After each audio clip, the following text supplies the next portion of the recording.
ये प्रार्थना है माँ भगवती से कि अपने भक्तों के सभी प्रकार के संकटों का नाश करें और उन्हें अपनी सुरक्षा का कवच प्रदान करें। तो माँ भगवती के चरणों का ध्यान करते हुए आरंभ करते हैं श्री दुर्गा कवच। मार्कंडेय जी ने कहा कि हे पितामह, जो इस संसार में परम गोपनीय तथा मनुष्यों की सब प्रकार से रक्षा करने वाला है और जो अब तक आपने किसी दूसरे के सामने प्रकट नहीं किया, ऐसा कोई साधन हो तो मुझे बतलाइए। ब्रह्मा जी बोले, ऐसा साधन तो देवी का कवच ही है, जो गोपनीय से भी परम गोपनीय, पवित्र तथा संपूर्ण प्राणियों का उपकार करने वाला है। हे महामुने, उसका श्रवण करो। देवी का प्रथम स्वरूप शैलपुत्री का है, दूसरे मूर्ति का नाम ब्रह्मचारिणी है, तीसरा स्वरूप चंद्रघंटा के नाम से प्रसिद्ध है, चौथी मूर्ति को कूष्मांडा कहते हैं, पांचवी दुर्गा का नाम स्कंद माता है, देवी के छठे रूप को कात्यायनी, सातवां कालरात्रि और आठवां महागौरी के नाम से प्रसिद्ध है, नवी दुर्गा का नाम सिद्धिदात्री है।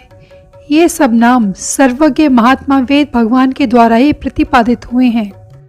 जो मनुष्य अग्नि में जल रहा हो, रणभूमि में शत्रुओं से घिर गया हो, विषम संकट में फंस गया हो तथा इस प्रकार भय से आतुर होकर जो भगवती दुर्गा की शरण में प्राप्त हुए हों, उनका कभी कोई अमंगल नहीं होता। युद्ध के समय संकट में पड़ने पर भी उनके ऊपर कोई विपत्ति नहीं दिखाई देती। उन्हें शोक, दुख और भय की प्राप्ति नहीं होती। जिन्होंने भक्तिपूर्वक देवी का स्मरण किया है, उनका निश्चय ही अभ्युदय होता है। हे देवीश्वरी, जो तुम्हारा चिंतन करते हैं, निसंदेह तुम उसकी रक्षा करती हो। चामुंडा देवी प्रेत पर आरूढ़ होती है, वाराही भैंसे पर सवारी करती है, इंद्री का वाहन ऐरावत हाथी है, वैष्णवी देवी गरुड़ पर ही आसन जमाती है, माहेश्वरी देवी वृषभ पर आरूढ़ होती है, कौमारी का वाहन मयूर है, भगवान विष्णु की प्रियतमा लक्ष्मी देवी कमल के आसन पर विराजमान है और हाथों में कमल धारण किए हुए है। वृषभ पर आरूढ़ ईश्वरी देवी ने श्वेत वस्त्र धारण कर रखे हैं, ब्राह्मी देवी हंस पर बैठी हुई हैं और सब प्रकार के आभूषणों से विभूषित हैं। ये सभी माताएं सभी प्रकार के योग शक्तियों से संपन्न हैं। इसके सिवा और भी बहुत सी देवियां हैं जो अनेक प्रकार के आभूषणों की शोभा से युक्त तथा नाना प्रकार के रत्नों से सुशोभित हैं। ये संपूर्ण देवियां क्रोध में भरी हुई हैं और भक्तों की रक्षा के लिए रथ पर बैठी हुई दिखाई देती हैं। ये शंख, चक्र, गदा, शक्ति, हल और मूषल, खेटक और तोमर, परशु तथा पाश, कुंत और त्रिशूल एवं उत्तम शार्क, धनुष आदि अस्त्र शस्त्र अपने हाथों में धारण करती हैं। दैत्यों के शरीर का नाश करना, भक्तों का अभयदान करना और देवताओं का कल्याण करना, यही इनके शस्त्र धारण करने का उद्देश्य है।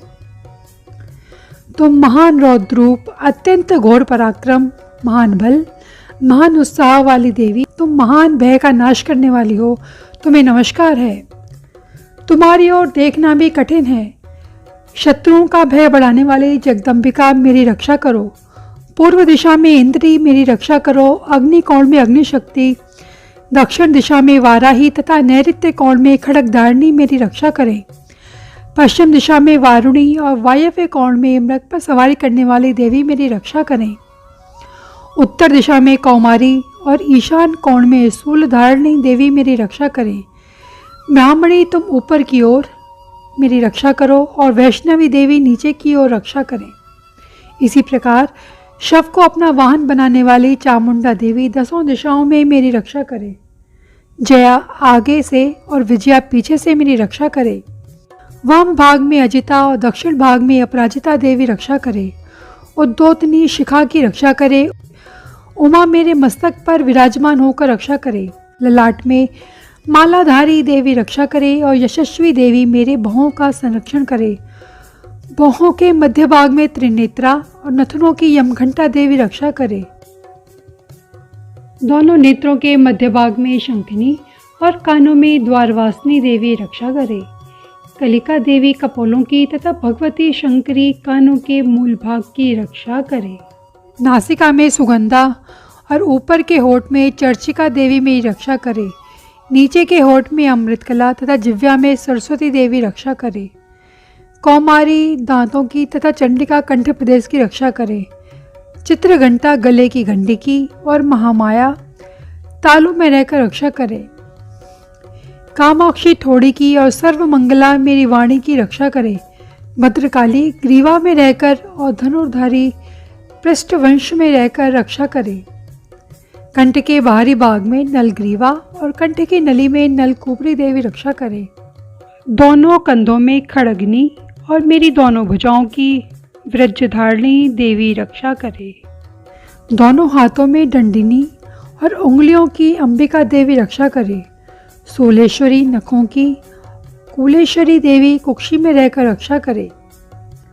महादेवी दोनों स्तनों की अशोक वासिनी देवी मेरे मन की रक्षा करे। ललिता देवी हृदय में और शूलधारिणी देवी उदर में रहकर रक्षा करे।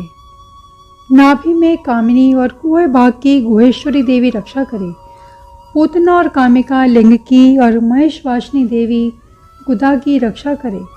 भगवती कटी भाग में और विंध्यवासिनी घुटनों की रक्षा करे। संपूर्ण कामनाओं को देने वाली महाबली देवी दोनों पिंडियों की रक्षा करे। नरसिंगी दोनों घुट्टियों की और तेजसी देवी दोनों चरणों के पृष्ठभाग की रक्षा करे। श्रीदेवी पैरों की उंगलियों में और तलवासनी पैरों के तलुओं में रहकर रक्षा करे।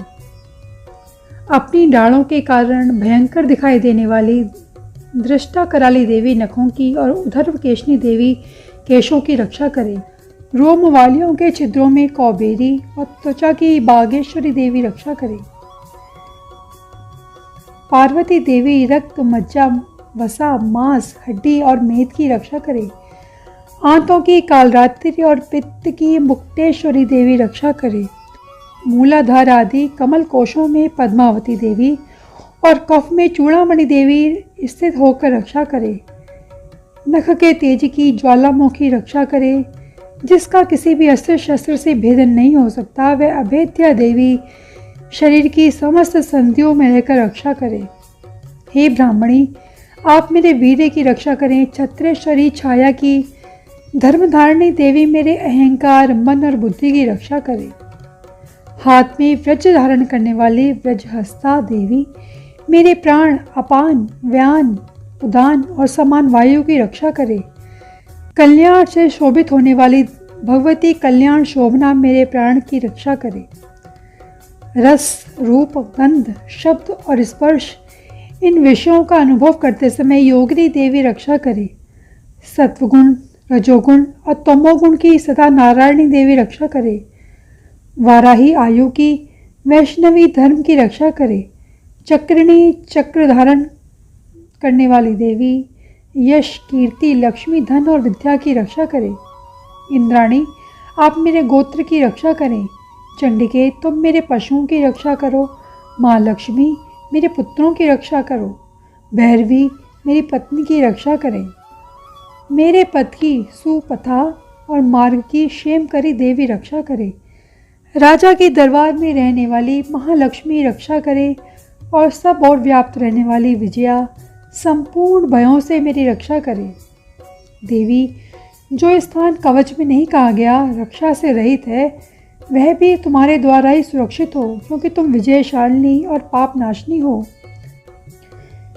यदि अपने शरीर का भला चाहे तो मनुष्य बिना कवच के भी कहीं भी एक पग न जाए।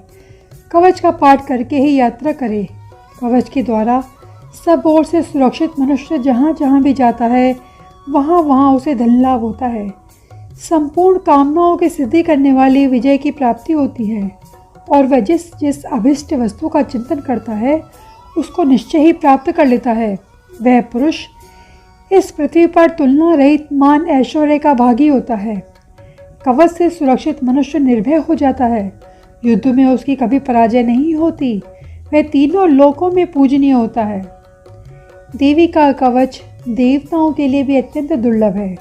जो प्रतिदिन नियम पूर्वक तीनों संध्याओं के समय श्रद्धा के साथ इसका पाठ करता है, उसे देवी की कला प्राप्त होती है तथा वह तीनों लोकों में कहीं भी पराजित नहीं होता। इतना ही नहीं, वह अपमृत्यु रहित हो 100 से अधिक वर्षों तक जीवित रहता है।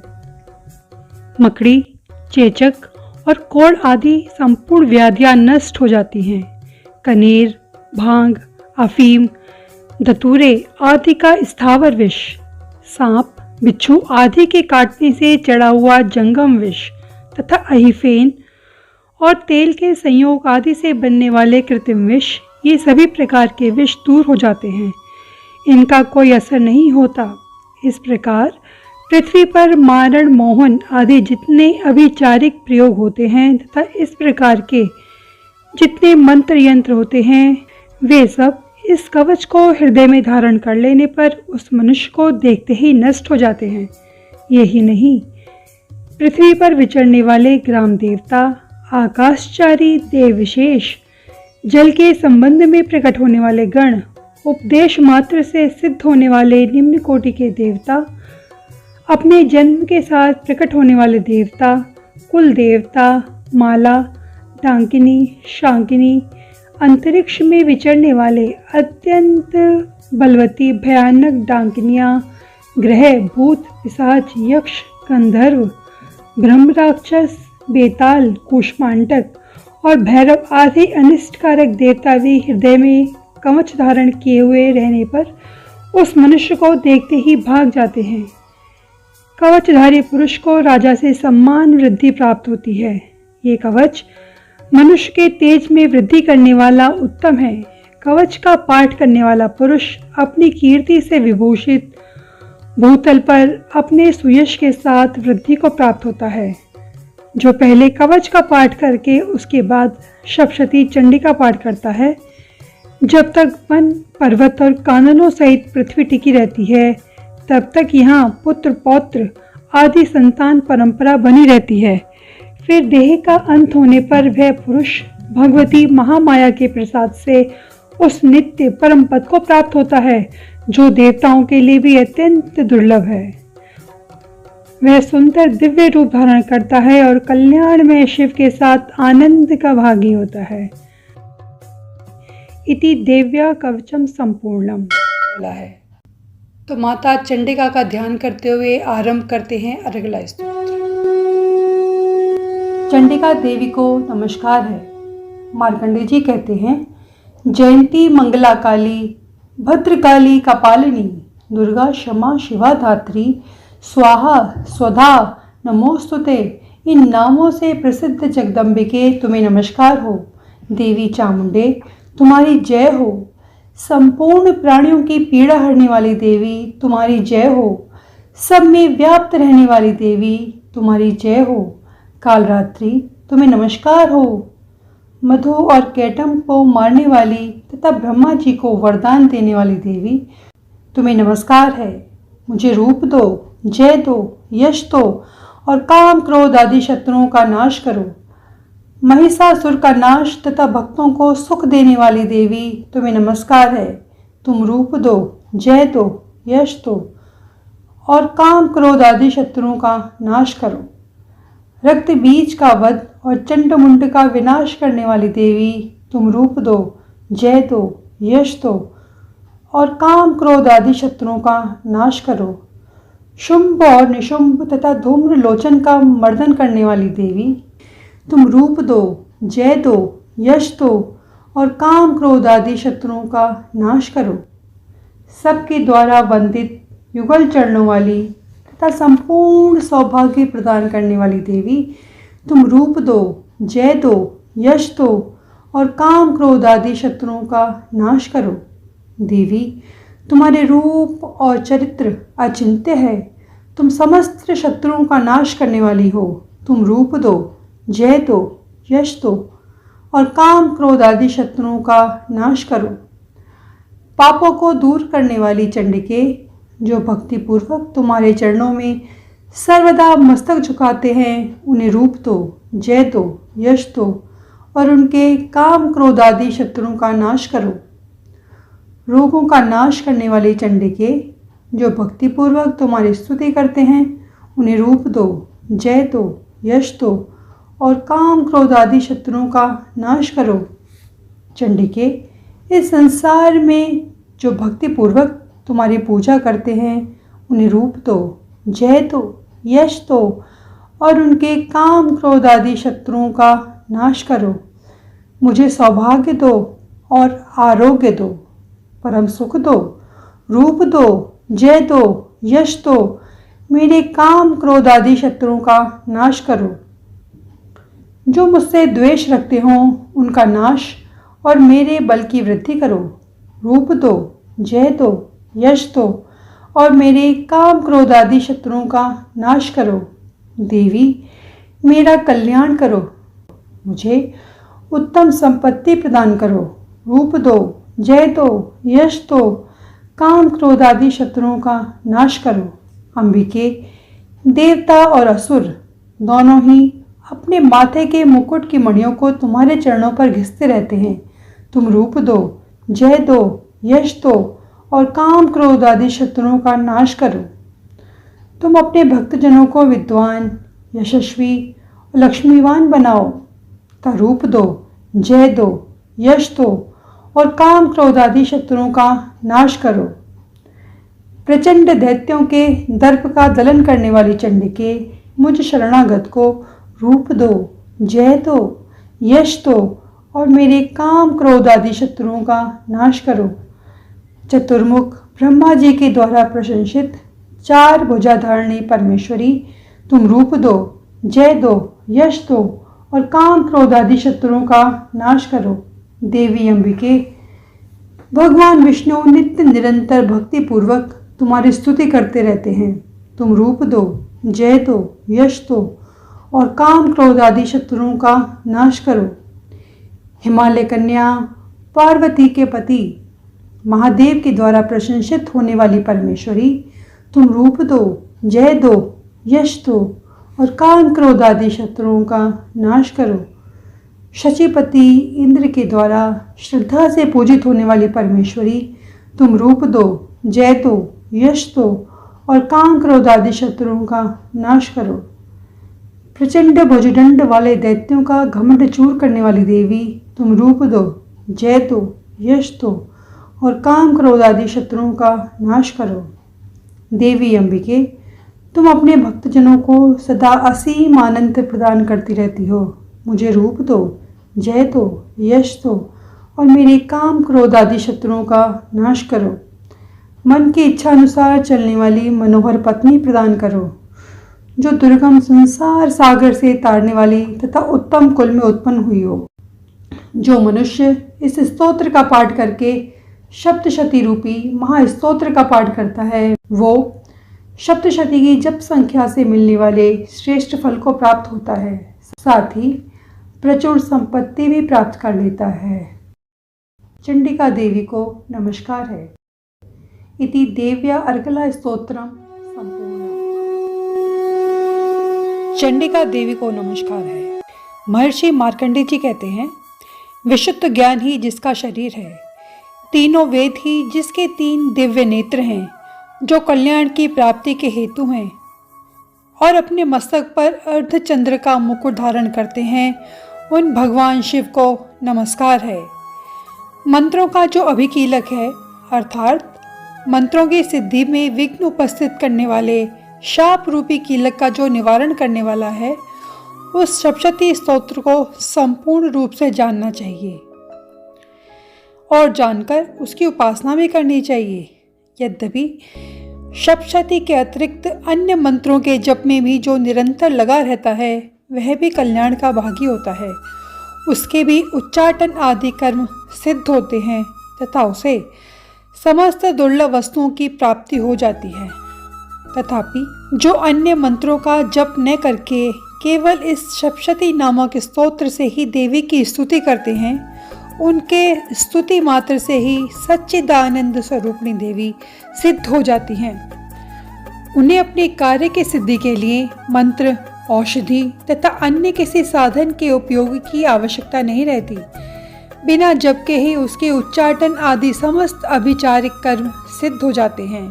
इतना ही नहीं, उनकी संपूर्ण अभीष्ट वस्तुओं की सिद्धि होती है। लोगों के मन में यह शंका थी कि जब केवल सप्तशती की उपासना से अथवा सप्तशती को छोड़कर अन्य मंत्रों की उपासना से भी समान रूप से सब कार्य सिद्ध होते हैं, तब इनमें श्रेष्ठ कौन सा साधन है? लोगों की शंका को सामने रखकर भगवान शंकर ने अपने पास आए हुए जिज्ञासुओं को समझाया कि सप्तशती नामक संपूर्ण स्तोत्र ही श्रेष्ठ एवं कल्याणमय है। तदंतर भगवती चंडी के सप्तशती नामक स्तोत्र को महादेव जी ने गुप्त कर दिया।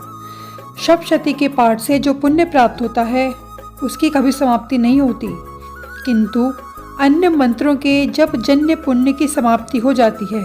अतः भगवान शिव ने अन्य मंत्रों की अपेक्षा जो सप्तशती की श्रेष्ठता का निर्णय लिया है उसे यथार्थ ही जानना चाहिए। अन्य मंत्रों का जप करने वाला पुरुष भी सप्तशती के स्तोत्र और जप का अनुष्ठान कर ले तो वह भी पूर्ण रूप से कल्याण का भागी होता है, इसमें तनिक भी संदेह नहीं।